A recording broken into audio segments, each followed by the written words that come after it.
Ammas gahee biraa qabate uumee. Idrisii wajjin Ramadaan dhibee guyyaa lama.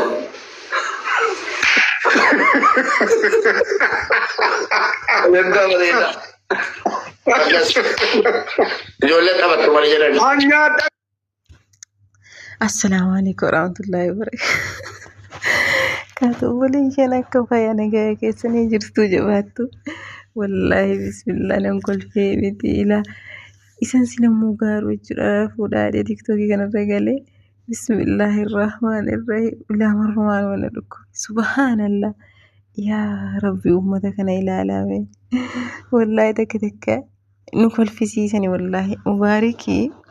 Oromoon sabdee sufdeetti kaafti yaani taphadhu si waliin jirra minaamin jedhanii garuu gaafa hidhaqee tapha jammaree maadiri garuu hin kennanii fi cubbuudha immoo hin milkaa'u baranallee kuma sana yaani leenca akka sanatti kenname immoo inni jechuudha Idris mo'atee galee ammallee dheengaddaa jookariin kana akkamitti yaani leenca akka taatti yaa'ee garuu ammallee hin milkoofne jechuudha amma Enggak Idris wajjin taphatee keetuman turin uuma xiqqoosi jedhee taphatee ammallee kaleessa mudhee engadda yaani geemii taphachuun isaa torbiyyuu ganaan ammallee Ramadaan baasee guyyaa lamatti jedha wallahi maadiriin qalladan ta'e Allahu alim yaani qalladaaran ta'e immoo akiidumatti yaani geemii qabatee ta'e ma'arf maadiree والله ربي دينك أجيج وانا كان ربي أجيج وانا كان أجيج باتن قيا جري في مسيون بسم الله عليك وجاد إن قدامي ليني كنيتي سنة جولي شمرات يعني انت لدوبا إسيدو يي أما اللي سين تبتشيسا أنا تقباكو سين تبتشيسا درك ممو أبدا جتة جدا بيته فيديو كان يعني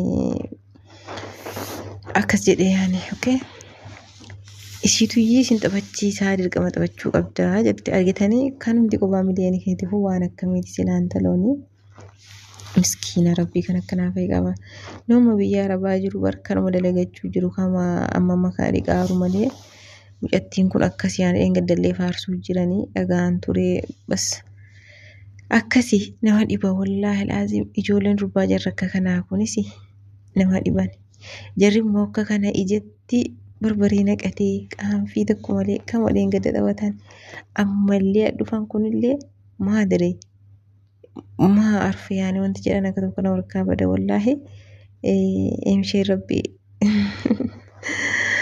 ربي سنك جاي جوزي لو وني صدقة يعني صدقة أجيمين كوني مالي في أكون صدقاتي يعني Sedaqaan barakaallee hin qabdu amma keenyaaf jarri leenca fudhatan kuni wallahi leenci tokko birrii meeqa birrii 60 jechuudha miskiina kaddaman birrii 60 wallahi kaddaama mataa hin dalagu mataan nagaa miti birrii 60 bittee ijoolleen amma gadda kan baarik kana fa'ilaa jechuudha baarikiin ijoolleen mana arabaa baay'ee tokko jaallatti ijoolleen jechuun irra isaa kan yeroo hunda yeroo geemii isaa yeroo wanni jarri isa gargaaru ijoolluma kaddaamaadha jechuudha.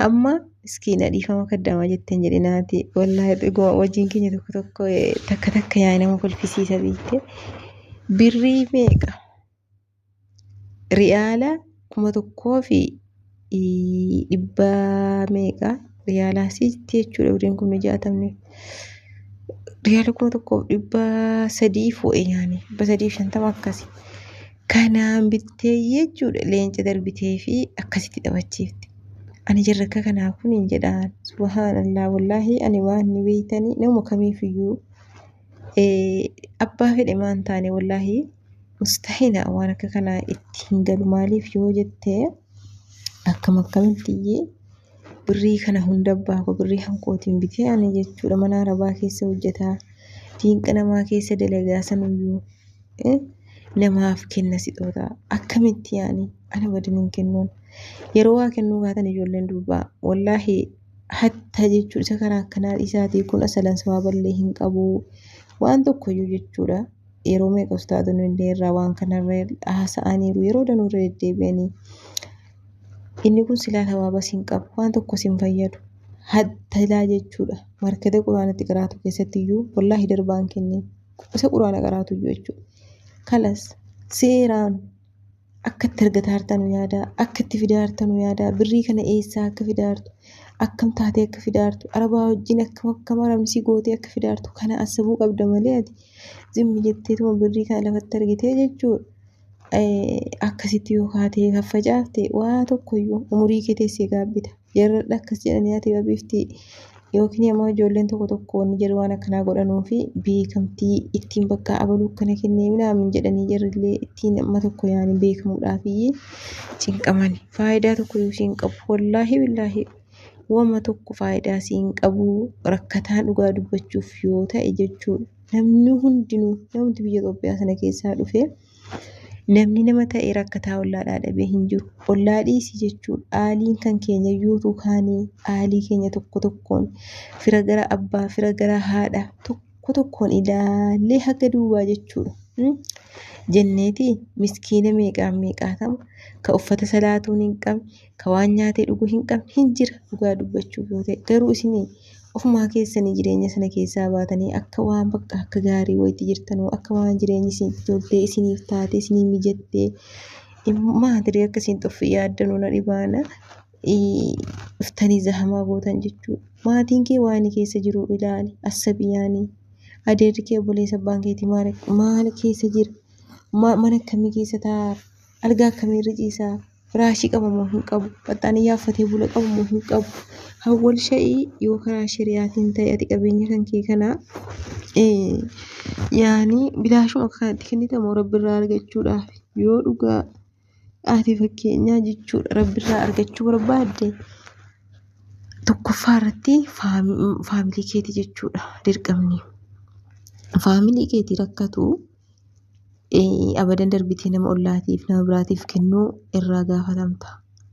Kanammoo jarra akka kanatti as taa'anii leenca birrii meeqaan bitanii kennaaranu jechuudha. Faamilii isa achi fagoo dhiisaati obboleeyyan jaraa laawwana waan tokko yoo inni kadhate hin godhanuufi.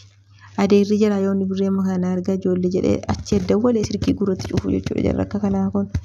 Wallaahi ijoollee durbaa jarra akka kanatti waan taane irratti nama abshirsiiftanii taphadhu anatu si taphachiisa. Minaamin jettee mucayyoo amma kunoo dheengadda koo inni meeqshnitee minaamin jedhanii haasaaran waan isaallee beeku waan tiktookii kanaa akka jedhanii ija jijjiiranii jechuudha miliyoona takka kenniteedhaan. Miliyoona tokko fakkeenyaa kennitee maaliif abbaa manaa keetiiti namni kun fakkeenyaa yoo abbaa manaa kee ta'e nan kennaaf yoo jaarsa kiyya ta'e maaliif silaayyuu kan saasuu kan kooti jettee booddee fudhatta immoo zimmi jetteetuma jechuudha akka kanatti birrii kana gadi na hixxee. Namni kun obboleessa keetii ruutii hin taane abbaa manaa kee hin taane ati keetiif biyya namaa keessa jirta akkatti birrii kana hunda ganna hixxee jechuun wallaahi subhaanallah ijoolleen keenya rabbi si qajeelchu gaafa biyyaa baate of hin dagattu. Wannas taa'ee dhiira nyaachisu isii wannas taa'ee inni kun abbaa manaa nyaachisaa abbaa manarraa nyaatee dadhabee abbumti mana halaalaa jechuudha gaafa achii ka'e dhagee kan biraa fuudha. Inni kun immoo fireendii nyaachisa. Fireendii dhuma akka waan fireendiin baqqaa yaani maadire nyaachiftee jechuudha waggaa 5 waggaa meeqa ijoolleen durbaa hundinuu wallaahi jechuudha bicuusi jira bultii godhate kana iyyuu wayyaa ijoolleen durbaa kun maadire nama tokko nama rabbiin haqilii kenneef malee irra guddeessi jira ijoollee biyya arabaa kana aannan beekamti ijoolluma hiriyyoo tokko nama wajjin haasuun ijoollee safaraa yaani tiiqabee waa hin qaban maaliif jedhe. Bakka birrii jiraa kana namni amma beektanii nu warri fakkeenyaaf abbaa manaa qabnu namni ilmoo qabu bareeda yaani maaliifi ilmoo kee asabdaa yeroo tokko dhayxii bultiitti gallaan hatta yoollee ilmoo dhabdee abbaa manaa dhabdilleetuma ka heerumtee galtee taateellee jechuudha. Hamma tokko haqilii qabdi beekte garuu ijoolleen heeruma ka ganaatiichi heeruman wallaahi nama tokko kan rabbi qajeelchee haqilii kenneef malee baay'ee tokko irra guddeessi jira amma kana daantaatti hin godhanu yaani. Isa umriin jira deemaartuu kanallee nasabanuu kalli walli yookiin ta'uu diddi maal baasaa bakka sammaa kana fayyadama nama bashannanabu jedhama jechuudha. Yoo inni sun birrii irraa nyaatee deemes birrii sanaaf gargaaramanii birrii kan jara intin jedhee jaran qocca'u yaani daantaan qaban bahu kalas kalli walli ganaadhaan hin hojjetadhaa ganaadhaan hin heerumna takka bashannanee heerumna akkas jedhama jechuudha. Inni kun immoo akka inni si miidhaaru. Otuu argite jechuudha miidhaa umurii kan kee si keessaa hin baane maaliif jennaani ati fakkeenyaaf waggaa meeqa biyya arabaa teessi gara kanatti gortaa, gara kanatti baaftaa, gara kana dhayitaa, takka gara fireendiitii, takka kunoo wama akkanaa wama ija hin qabnetti utuu birrii kan kee asii achii facaaftuu jechuudha. Gaafa achii kaate subhaana rabbii galta yerooti galte maatiin kee harkaan taphaa xalaata sitti ta'aniiru. Kakaleessa gaafati biyya jirtu jechuudha yoo rakkatte saamunaa sii bitanii qibaatii sii bitanii waan hunda sii godhanu har'a garuu garagalanii si ilaalanu. Birrii keenyatti baafte eenyuun nyaachifti siin jedhan. Obboleessi kee akkas siin jedha. Obboleettiin kee akkas siin jedha. Hatta haatiyyuu jechuudha. Akeeti siin jetti maaliif jennaan akeeti galata keetii badii keetii birrii ergatti nama balleessisiiste ijoollee dhiiraa balleessisiiste waa tokkoon godhanne. Ammas waggaa 3 waggaa 4 biyya namaa kana keessa teessee waggaa 5 jaayyuuti jimaaltu 3 4tti galaara. Waggaa 5 6 7 8 akkasii jechuudha. Kana hunda namaa teessee zaatii kee fixattee bakka fixattee kaatee jechuudha. Bismillah takka teessee subaalkeer jettee gaammoo paaspoortiin baafadhattee karaa deemta. Ayitee paaspoortii baafachuun iyyuu karaa meeqa biyya keenyatti yaa jamaa wallaahi. Ayitee paaspoortii sana baafattee ammoo achi jechuudha ganaa biyya namaa deemta. Ganaa madhayitee kaddaamaa taata. Innati waggaa 8 waggaa 9 kaddaamaa namaa taate hanqannaan. Kanammoo eenyuun sirratti fide. Wallaahi si mataa kee dhugaa dubbachuuf yoo namni waggaa 8 waggaa 7 hojjete akiidee namni haqilii qabu yaani waggaa 8 kana keessa hamma tokko hin godhata. Yaani dhibbatti sii guutuu yoo dhiise sii sira jireenya biyya duniyaa hin guuttu beektaa.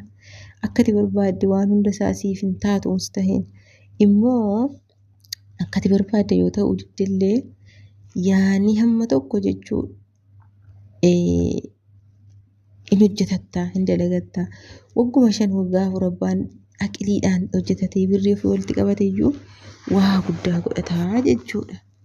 Garuu kaanoo otoo asii fachi akkatti birrii isaa wama argetti wama baqqaa yaanii waan hin taanettis waan ta'utti otoo asii fachi facaasu akiira ka'ee harka duwwaa kana biyya gala gaafa biyya gale maatiin hin jaallatu. Dhiirri ittiin siqatu maaliif dhiirri wanti namatti hin siqanneef zabanni qaata qayyarame sirriitii miti. Akkuma zabanaati wajjin buluun immoo dirqama keenya. Maaliif zabana durii yeroo jara keenya waan hunda isaa jaayiza godhamee jechuudha. Dhiirri dhaqee fudhatee gala dubartii. Ammoo dubartii waa hunda jaayiza godhattee kaatee dhiirritti dhufee akkasitti ni kaa'edha taaraa jechuudha. Ishee ati gaa bakka hunda kanaa isa kana heerumte jiraachuuf birrii hin qabdu. Namni birrii amma kana hunda biyya namaa teesse jiraafis akka bara jara biyyaa kanaafis maaliif jennaan waggaa hamma kana hunda biyya namaa teesse waan tokko hin qabdu. Sitti dhaga'ama yaani. Inni akkasii ijoolleen keenya wallaahi kumaan taphaa kana bilaasha of godhani subhaanallah. Rabbi jara haqa jeelchu malee maadiree ani baay'ee tokko na dhibee